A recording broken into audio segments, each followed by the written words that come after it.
This podcast is produced by OnPod, a video content studio near you. Hi, everybody. Welcome back to the podcast. Today, we are here with Bhasmang. Thank you so much for being here today. Thank you. Thank you for having me here. It's a privilege to be here. Of course, yeah. So Bhasmang is the CEO and founder of Control the Hype.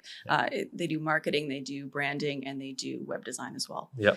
So as marketing rapidly evolves, what are the biggest changes brands must adapt to stay relevant in today's digital landscape? So here's the thing. On the top of my head, I can think of is a lot of brands do a mistake. That is, they are still following the playbook that was there for 2018, 2019, or before the COVID hit. They are still yet to adapt the technologies that they should. While I believe the brand relevance could be a dead spiral if you do not adapt to the changing technologies and the changing consumer preferences. Micro moments, micro interactions, all those things need to be taken together in account before creating those new marketing strategies for your next quarter to make sure that you are optimized for the audience, your tech stack is optimized, and you're just not mobile first. You are having all of the touch points where you can talk to the clients and talk to the consumers and see what the emotional data speaks. Yeah, because things change really fast. If Yeah. you're thinking of pre-2019 COVID, that's crazy to think of. Even 5 years, things change so much. We have AI, we have all this analytics that we didn't have before. So yeah, changing quarter by quarter is something that is probably necessary. I mean, AI is amazing. All the brands are just rushing into it. Maybe like they also need to assess if they actually require getting an AI integrated into their system, or they are well off just by having their own system. As being a lean brand is also a way to go very far. Like if you get complicated at a very early stage, it might be a very big headache to manage your operations at that scale if you are not very savvy with those automations or using AIs. Okay. So like that. Did you say a lean brand? Yeah, lean, which means like a lean organization. So it's like that. Smaller? Not smaller, but a well-oiled, lesser complex, not too much data driven, like in the sense of you're not drilling in all data at the same time. Oh, okay. Like that. Okay. So you are targeted and you are just seeing how AI, if there's AI, a lot of brands do this. Like if they see their competitor using AI, so what they will do is they will go and try to mimic that same thing, try to mimic their cadence. Like, oh, they are doing that, I also want to do that. What this does is this makes you lose your originality. Yeah. So not necessarily, but a lot of businesses can also get their hands on with AI for like content creation. There are text to voice generators, there are image generators. Like what cannot be done with AI? Like there's a lot of platforms and a lot of exposure, provided that you have the time and the resources to get into and get the knowledge out of the AI. Yeah, it's probably better to take a course so you can actually be authentic when it comes to your own brand than just copy and paste what someone else did. Exactly. Okay. So analytics can reveal what people do, but how can brands use data to truly tap into the emotions and drive buying decisions? Oh, so I made a very nice LinkedIn post a couple of days ago or a couple of weeks ago. It reflected on the same thought. I would like to ask you, what was the last decision that you took which was influential by your emotion and not the price tag or not the way that the brand was structured? You just like felt it right and you bought it. Emotional? Oh my goodness. Probably like a subscription. Oh, yeah. Yeah. We are all in the bed for that. Yeah. Probably like a Spotify or like a Netflix subscription. So I'll share my story. So I used to have a YouTube subscription and I used to get a premium subscription, and I had it with my whole family. And apparently YouTube got very smart and it didn't allow me, because my family is back in India and I'm here. So it didn't allow me to have the same subscription and to keep it like that. So they were kind of forcing me to buy a new one in CAD. And I was like, sure, why not? But like, do I want to do it or should I find another way out? But yeah, then the necessity of the situation was like I was habituated with it too much, of the privilege of not viewing the ads, getting background playback and all the features that they marketed in that way. And it just made me buy it right next moment. And yeah, that's like one thing.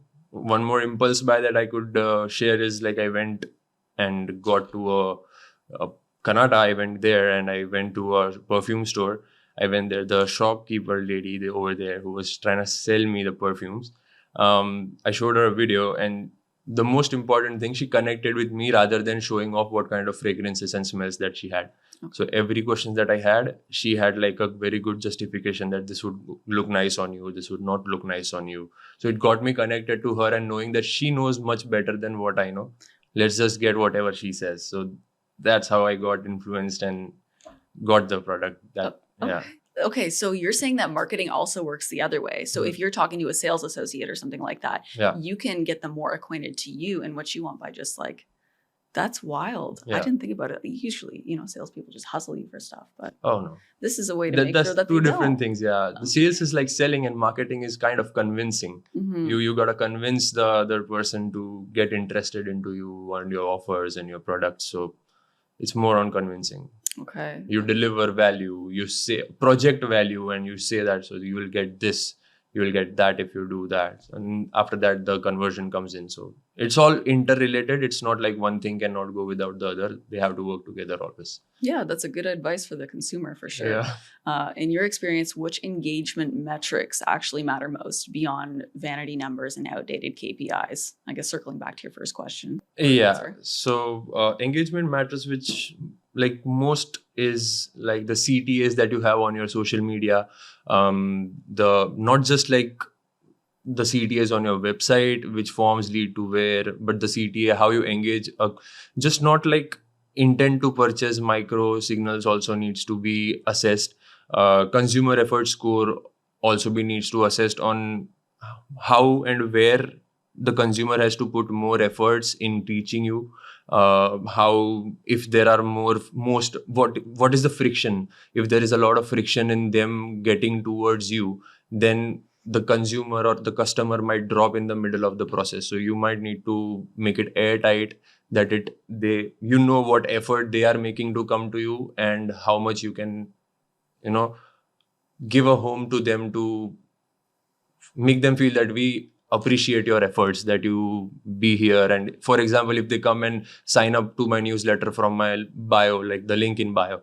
So what that will do is like, I know that if they are coming to my profile, they are signing up, they are going to tapping the link in bio, they almost have the intent to get in touch with the brand. They feel some sort of connection now that they have rolled on to my email subscription. So they will have some welcome package that they would get for like a week or 2 weeks or a month, 1 week. Let's consider if they have like a drip campaign going on and they could just get into it. So it just helps in that way that you also measure their efforts. So efforts is one thing that you could like, consumer effort score that you can measure. Intent to purchase micro signals is something that you need to focus on. And emotional engagement time on your reels. What are the comments? How are the people reacting with what's the audience saying? A lot of social listening also comes in the game. Like how you are contemplating what the people are saying, and how you're comprehending that. Right. You said social drip campaign? Or drip campaign? Just drip campaign for emails. So if like it was just an example, if like somebody signs up to my newsletter through my link in bio. Okay, I just want to clarify for anyone who doesn't know that. Yeah. I don't know what that is. So, okay, that's it acts like you, so email drip campaign is like you can automate, like you can segment your users in the way where your users got signed up to. Okay. From maybe they got into from your social media lead form, or maybe they got into a website. Maybe you found them on an event that you hosted 15 days ago, a month ago, or 2 months ago. So you segment them in your CRM, and you give them specific tailored offers based on their preferences and when they signed up, what was the event at which they signed up. If they came from social media, they might have different incentives to go. If they came from website, they might have different incentives and approach to go. So like that. And drip campaign would work in segments like first week, you are sending them a welcome mail, a brief introduction about what the brand is, how we work, how we communicate, all those things. Second, information, like the second week, the mail could be like a subtle value that the brand delivers or the company delivers, or about a product, like this is our arsenal and this is how we can help you and assist you. Third week, maybe you can post a social proof which would incline them to think more towards your brand. And email marketing is more of like it's something that not a lot of people are doing, but a lot of people are doing. But I think email marketing is going to come back in the play as hard as general marketing is, or tech marketing is. Yeah, that makes sense. I mean, I know it takes a lot of effort to kind of unsubscribe to something, and then you get so used to seeing it in your inbox, you're like, oh, well, finally, I wonder what they're up to. But now I understand drip campaigns. Sorry, it's like drip by drip. You're getting one drip, then two drip, and getting them more involved for sure. Okay, so I looked on your LinkedIn, and you said that 95% of buying decisions are subconscious. Yep. Can you share some strategies for connecting with customers on that deeper emotional level? Yeah. So, for example, if you get a message, like this is just, I'm trying to play the narrative. If you get a message from a brand saying, hey, here's 20% off. This is the product. How do you want to buy it? Would you buy it? Just buy now. That's what they will say. Yeah. Would you want to buy it then, or when they send you a message or email by saying, or like they invoke emotions like, here's the thought, check this out, imagine this. Then they come out with a narrative, and then they make it like a very sweet 50, 70 word of like a message. And then you read that message, you get emotionally attached to that message. And more like, other than the product, you are like, wow, this was a good experience that I went through, and I would want to get more of it. Maybe you get into that feeling and you get that. So not just that. So this is what I explained is neuro-linguistic messaging in marketing. Right. So you are like understanding the patterns of what people would feel, how people would think, how they would associate with you after reading that. Certain words have certain different feelings and emotions. So those things will be a lot of these things play pivotal role in the psychological aspect of marketing. Yeah. Another thing would be psychological stacking. It's like psychological trigger stacking. What that could be like scarcity, social proof, urgency. You stack all those things, 3 things together, and that would make you a package that would be very irresistible to get out of.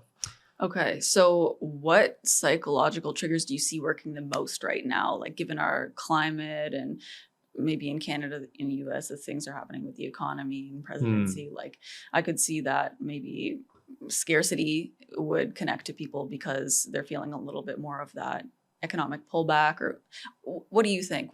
So it depends how you are considering it, in the sense of like each brand would have it in a different segment of how they would want to position their product or their brand as. Would you want to create hype around being a scarcity, like for example, scarcity could also be invoked by just having a wait list out, and it could not be like a very big movement. It could be a very big movement. You can decide on how you want to strategize your brand and how you want to launch your brand, or how you want to position your brand if you are in that any of the buckets. And like even if you consider with like urgency, like Black Friday is a very good example for it. Like you won't get, we all know what's Black Friday. Okay. It's absolutely. Yeah. So it's always going to be urgency. And if like people are expecting that on Black Friday, but if something like that comes on a random day, it would be very unexpected.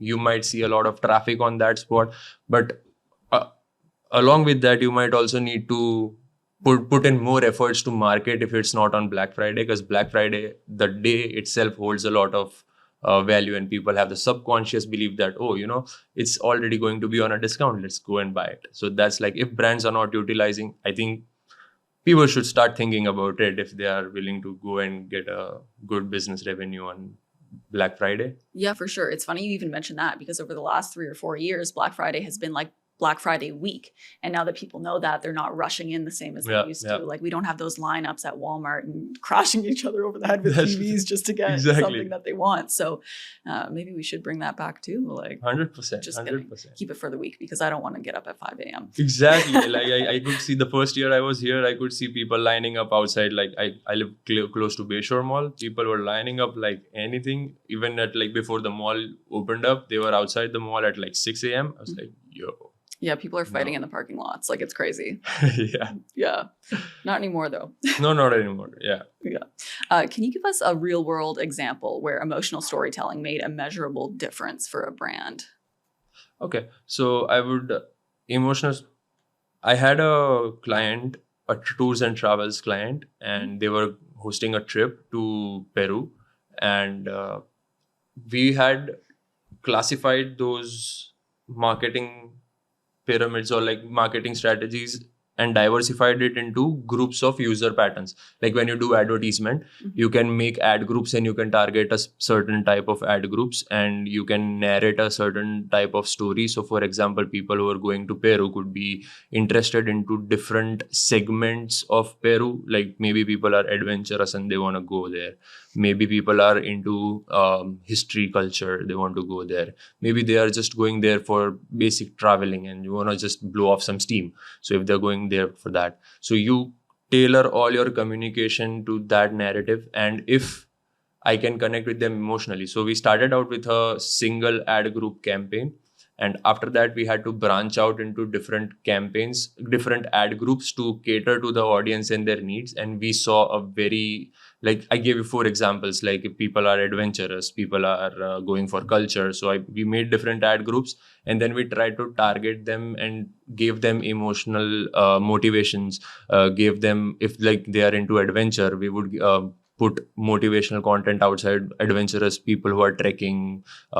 We would send out messaging and tips for what to carry if you are going there on the trek. If you're there, there's a trek. If you're going to climb a mountain, what are the things that you might need to carry? What the last cohort experience? So they also have like an idea about how it's going. People who are there for culture, we might provide them different set of messaging and different set of examples and user case studies, and all those nitty-gritties would be different. If like consider there's cultural factors, we would go and like we will explain them about how the city came to be, how Peru came to be, what was the history behind Peru, what other users thought about Peru, how do we guide. So this is how we can tailor and differentiate between how we can manipulate or kind of guide them psychologically. Not manipulate, guide would be a better word. Yeah, for sure. I feel like that's almost like manifestation. Like, okay, this is going to be a little bit cheesy, but when you sit down and you visualize, let's say success or something like that, you want to create a context around that person being able to sit down, looking at their computer, seeing the ad, and they're almost enveloped in that feeling of being there. So it makes them more emotionally attached to actually solidifying their decision to go. Yeah. And they're going to do it through your ad if you do it properly, right? That's true. Okay, sounds good. How do what are common mistakes that companies make when trying to combine sophisticated analytics with like a human-centric and relatable campaign? Yeah, so it's just getting into all of the data all together.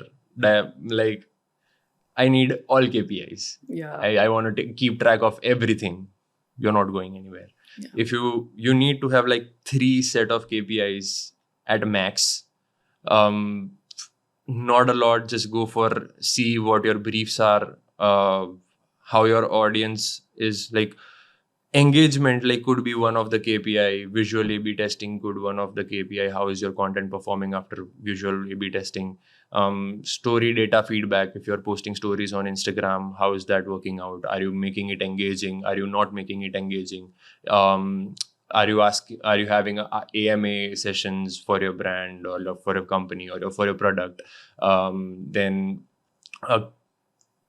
how I would say comments on your post. I would say people who share your blog post or your post to other, like share metrics is also one of the things which would be very important. Like keeping as low as the KPIs that you need. Do not get into data data paralysis as per se.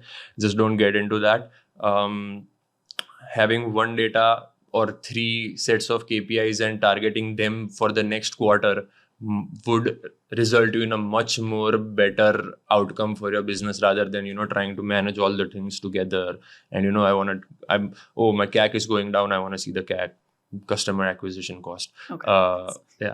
And then if my CPC is going down, I want to do that. So you got to streamline and see what are the 3 metrics. And it depends on the person who's sitting on the chair. For example, a marketer might have different KPIs than the founder or than the person who's doing the branding. All of them would have different set of KPIs. But as a business owner, you need to focus on just the 3 KPIs which are going to lead you to the next breakthrough. Right. Okay. So choose 3, stick to it for a while, say a quarter or something like that, see how it works. And if it doesn't, then you reevaluate. And okay, makes sense. With the rise of AI, voice generative search, what does effective optimization look like now? And how should businesses rethink their old SEO strategies?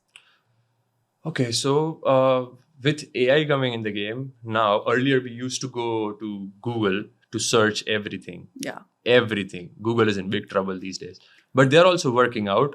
They have rolled out AI mode in their searches. And when you search, you can just press a button and you switch to Gemini, and that's much better. They also give out AI overviews. So what you need to do as a business is to make your content in such a way that it is AI friendly. It is crawlable by the AI bots. So you allow it to be crawled by AI bots so that your content also gets referred to the AI answers. So there's like a couple of codes that you have to put in, and it's not that hard to do. If you're a founder and do not have a lot of technical experience, just go to YouTube, find it, you can get it done. Like, it's that easy.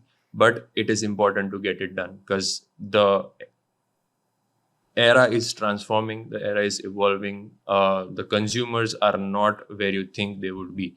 And if you think that, like if a company is using Google Ads, it is still important to use Google Ads.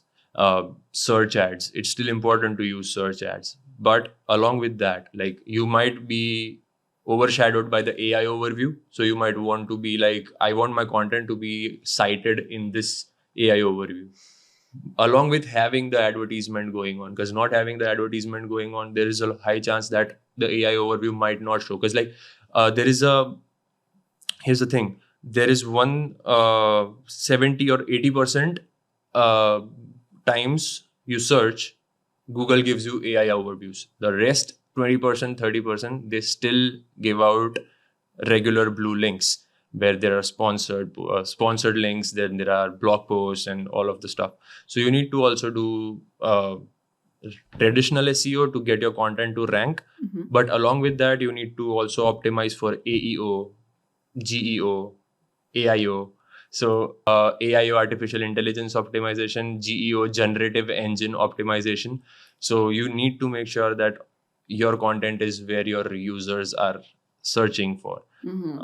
That's like, if you're optimized for that, your business would get, like, you would get your content ranking and being cited in the AI platforms like ChatGPT, Gemini, Claude. Yeah, remember that, guys. EIEIO, all the vowels. No, but all the vowels, yeah. All the vowels, you need them. Yeah, it's almost like the modern version of hashtags, right? Kind of, but like, not to overcomplicate it, it's still like not too different from SEO. Right. Okay. It's not too different from SEO. It's just like a small functionality of how you are training your audience and your content to, like, for example, I can put more authoritative content with giving out answers. So I could focus on just answers, because when I know all the chatbots are answers, they are like giving me an answer. So I can put my blogs in certain way, and I can I can ask my copywriter to make the blogs in the certain way, or I can do the same thing and make the blog in a certain way that what I provide is total value and all answers. And it is backed by authority of you giving out multiple content in your category, in your niche. and this would get you to rank higher, and it would increase the probability of you being cited. So it is still somewhere similar that you go do keyword research, you go see what people are asking, how they are asking, what are the long tail keywords or search terms that they are asking. And then you optimize that into your content. A good strategy would be like to go to there's a website called, there's a Neil Patel's website, Answer the Public. Yeah, that's what. You go to Answer the Public. It's just an example. You can go to Reddit, you can go to Quora, you can go to Answer the Public. Search your keyword, search your question. There would be a branch of questions what people would be asking. Go make content on that. And once you make content on that and you are optimized for AI crawl bots, what AI crawl bots would do is they would crawl your website, they would crawl your content, and they would just cite it whenever the user is asking a similar sort of questions. And if your website or website authority is high.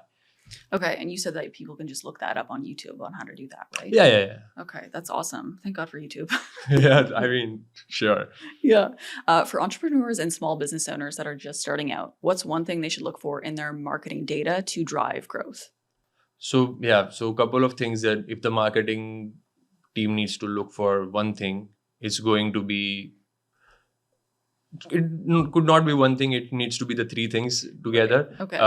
It could be like an engagement depth, how much the user is engaged with your content you are pushing out, or your product page, or your website. It could not just be like a landing page. You might need to have like 15 landing page for 15 different types of ICPs, ideal customer profiles. Okay, thanks. Yeah.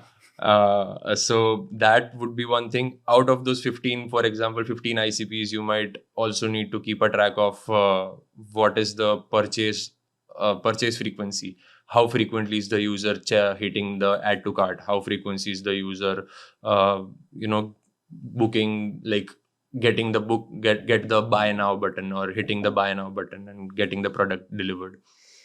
And there is also referral generation patterns. If like there's a product and if you roll out a referral generation pattern, how much is that working out? How many referrals, how many sales you're making through the referrals would also be a criteria to decide if, you want to continue giving out referrals for the next quarter or not.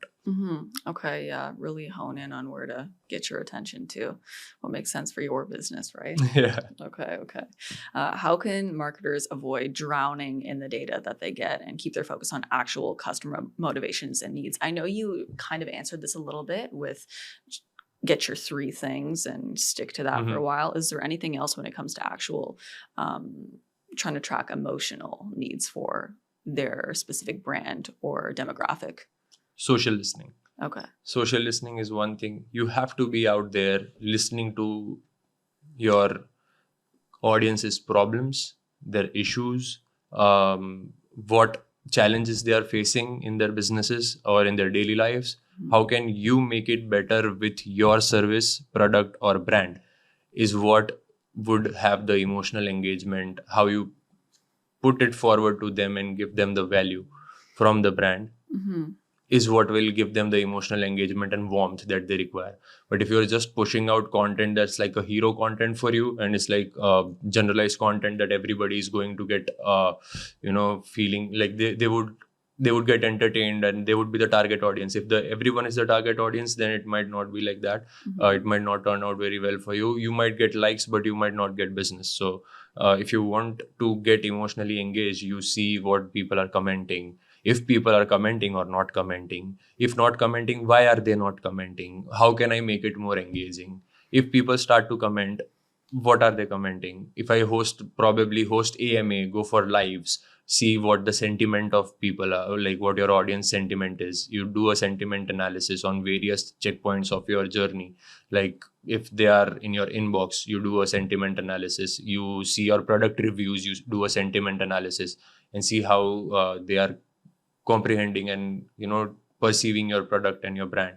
And once you get that, you can make an assessment of, you can group them into emotional statuses and engagement statuses, where you can make clusters of those audience, and you can then target your content to just that audience, maybe put it in your calendar, remix it, and you can just may play with those clusters, and if you can see some new cluster forming up from your social listening, you pivot from there. So that's how you can engage with your audience and hear the comments, see the feedbacks, what are people talking about. Would be the top things. Yeah, keep watching. Keep your eye out on it. Yeah.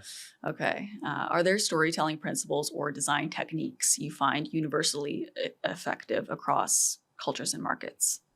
100%. Storytelling frameworks. A lot of storytelling frameworks would be, it would be like keeping you hooked. Every 3 seconds should be something. There should be it's all a lot of technical, but I would not want to make it technical and just make sure that the content is engaging. You are making aware the viewer about the problem in the very initial segment of your content, either it being a video or a carousel post or a blog post, just by the title of it. So a lot of segments. So hook is very important. So there are a lot of hook, and hook is not just, a lot of businesses think that it's just hook that is going to get you through the video. It's not just the hook. There are a lot of things. There's editing, there is storytelling, then there is how your content is structured, how you are closing the feedback loops that you create while you are speaking or narrating the topic. So that would be a lot of intricacies, plus what is the value that is being provided out of the content that you are pushing out. So it could be like categorized into 5 to 7 blocks of content, where it could be like visual design, how your content is looking visually, what is your hook, then what is your main substance, what you're talking about, what is the value that you are delivering, and how you are delivering it. These are the things that would matter the most. Okay, that makes sense. What's one trend or emerging technology that you believe will reshape how brands connect with audiences over the next 3 years?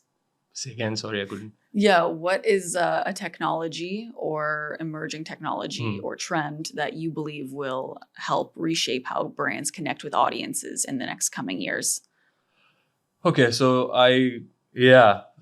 people who get their chatbots and things from AI. I just heard, I just got to know recently, I read an article where it said that the chatbot talks to you, I had to sell myself to get their program. Okay. So they were like, tell us why you deserve this product. And it was just an AI chatbot. Okay. So once I gave all my information about my experience, what I do, what I help, how much, how I have structured my organization. Once it was happy, then it gave me a discount on the platform. I could negotiate. So this is something which is a very new, I could negotiate based on just on chatbots. So imagine a business owner being on a call and trying to negotiate with a client. We are not meeting the budget. No, we are meeting the budget. We're not. Yeah. It's all eliminated by AI. It's all done. But okay, are you saying that if someone or a potential client is telling this chatbot why they deserve to buy a product, so, okay, what does that create? A sense of scarcity? Scarcity. Okay. Yeah. And exclusivity. It's along with that. It's exclusive. So it's not like anybody would not be able to get on the chatbot and get a heavy discount on it. They might still get the product, but they might not get a heavy discount. Right. So I'm just thinking now, that would make a lot of people mad, wouldn't it? It would. Yeah. It would. So would it have to be a very good product, or could you find a way to spin it psychologically that you could do it with any product, do you think? Could be with any product, but I believe it's just for when I tell you, it's for ICPs. If it's your ideal customer profile and you are going to just target them, then it would make a lot of sense. And you can train that chatbot in certain ways that it has a definite target to give you at least this much amount of discount, regardless of how the conversation heads out to be. But based on your caliber and how good you are with conversation, and they can optimize the AI chatbot in such a way. The experience was very nice and it was really beautiful. But it was something new. I got shocked by it. But if you look at a time span for next 5 years, you would see a lot of them around. Yeah, I could see that. You will Like see a lot even of now, people I like can already see myself kind of like trying to fight with a chatbot just to get a bigger discount. Like anyone would do anything for a discount, really. That's So true, if you that's find your ideal demographic, like bam, you're oof, scary. It's very difficult to differentiate as well. Like if everybody's doing it, it will get differentiate. Like it's the same. I'm just a little bit branching on it. Yeah. Because since like we're talking about a 5-year span, a lot of businesses might make this mistake. I will circle back to my very first answer that they are still running the playbook of 19 and it's 25. And if somebody's like, if their competitor is taking an AI route, I want to take an AI route. What they forget is they lack originality if they just copy and paste. If getting optimized is just a checklist on your business to-do list, you are not having it, or you are not having a good business quarter or business year ahead. If you are you need to, in the segment of be different, you have to stand apart from what your competitors, or not even your competitors, it's like even the products, that segment of products you are selling. If I'm selling a watch, for example, and how am I different from other watches? Watches are watches, man. It's like I'll wear a watch. Yeah, it's just a watch. What makes it feel different while you wear my watch? That is something what real brand would need to focus on. What emotions are being evoked? How can I make the user, like the customer's experience better by integrating AI or the most highest high-tech things and toolkit in my arsenal? How would it make the user's journey better? Not just that you have good things to talk about on like with your colleagues and cohorts, but how is it going to make your users or customers experience better? And if everyone is just creating content by generate a content calendar for December, generate a content calendar for January, if all brands are doing that, it's all jargon and it's all the same BS we are seeing on the web. We don't want that, and you'll get saturated. And the situation would not be, you'll see every other post look like every other post. Yeah, that's so boring. So stay authentic, right? Standing out is very important. Okay, sounds great. And what advice would you give to someone who wants to flip the script in their industry and build marketing that's both powerful and authentic? So, make a connection in all of these segments. See how branding plays out, how marketing aligns with your branding, how sales align with your marketing, and how you are considering the user's experience in your head, how you are prioritizing your user's experience rather than how efficient we are at, making money, how efficient we are at making money is obviously a priority, but more important is how the user is, what is the user being left with after sales or after services? How are they feeling? So consider that and have 3 KPIs, not more than 3 KPIs. Very strongly suggest to have just 3 KPIs, which are the most important for you to track. Create content which resonates with your ICPs. Have multiple ICPs. It's not necessary that you just have one ICPs. You could have multiple ICPs who want your product, who might want your product, who are just on the verge of hitting the buy now button. So just keep all those ICPs in mind and tailor your content to them. Do social listening. See how audience is perceiving whatever you're putting out. Do more founder-led content on your business. Share your story. This would invoke emotional engagement and connection from the viewer to the founder, which will make them more resonative to the brand. Then look at the problems. Just by social listening, you'll get to know what problems they are facing. You can also find what are the other things that you as a business can branch out just by having and doing social listening. So a lot of these things might keep you in check with what should you do next. But if you want to say like 3 things would be like, keep a value first marketing strategy, Just give value. And customer success over customer acquisition. That's what I said.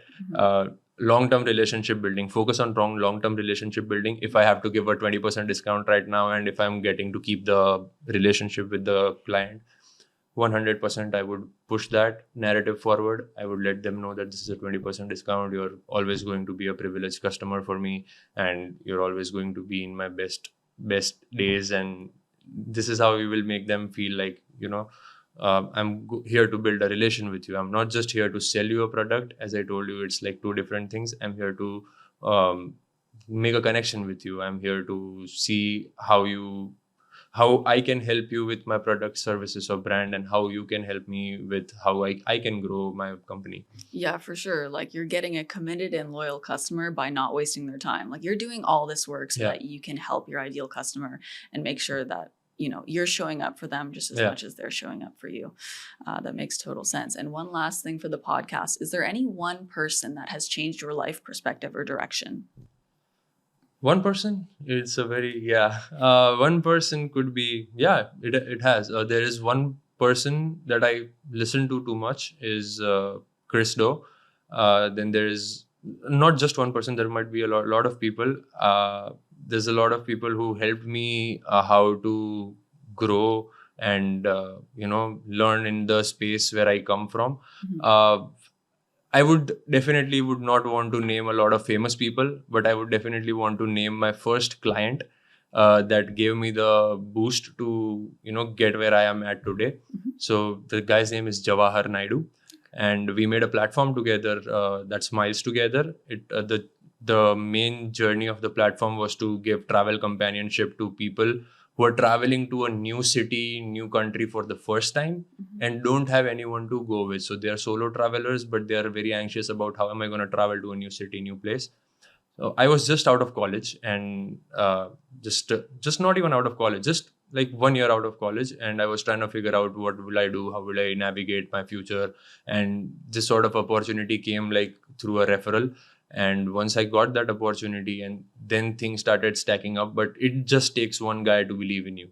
And once that does, it's all God's plan. Yeah. And I mean, that is the person I would like to, mention 100% in my like speeches every time. And without him, it would not have been like the case. But if you're considering like learning business and learning how to do marketing, there's a good, like you can hear creators like Alex Hormozy, you can hear creators like Kristen, the founder of Future. You can listen to creators like Varun Maya. They are all talking about AI, how content is moving forward. How would you push your content in the today's generation? How would you optimize your business? How would you close sales calls? How would you negotiate? All these practices, like these are valuable things that I learned from these people. If it hadn't been these people, I would have gone to some college course or something. Yeah, fair enough. But like you said, sometimes all it takes is one person that you can one lean person on that believes in that you, lights the fire, right? Yeah. Well, thank you so much for being here today. I'm so intrigued by all your marketing tactics. I'm going to look back and everybody get some valuable insight from Control the Hype, Bhasmang. Thank you so much for having me here. It was a pleasure talking with you and really had a good conversation.